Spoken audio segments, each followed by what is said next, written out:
today. We're on the cooler side, of course, and really windy. Winds are the gustiest point right now. They're so much better from yesterday, though, we had the damaging wind gusts. We'll see at least those winds relaxing to where we'll say it's just easy breezy. We'll be in the 40s here today.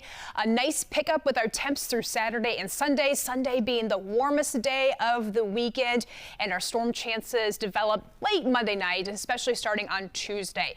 It does look like most of next week is going to be active in terms of rounds of showers and thunderstorms. Cool winds, chilly winds right down the lake here, so that gives us some gusty winds and also some wind chills, mostly in the upper teens right now. Lowest spot that I've seen, it feels like it's 19 at the hour.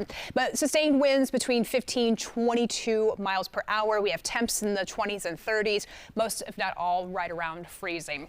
Lots of clouds, rain well to the south, so we are dry for the rest of the day and dry for the entire weekend.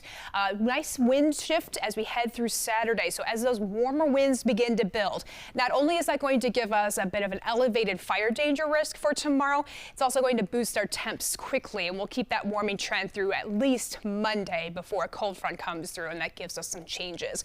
42 degrees, clearing skies, 30s near the lake. In the loop today, 37, 42 O'Hare, Midway, upper 40s, close to 50 farther inland. For tonight, it's going to be colder, 26 degrees, but less wind, calm and quiet. 7-day forecast, tomorrow high of 51 degrees, mid-60s on Sunday, a 10-degree jump from Sunday into Monday, highs mid-70s, 72 on Tuesday, thunderstorms likely, turning colder with some showers early on Wednesday and additional thunderstorm chances through Thursday.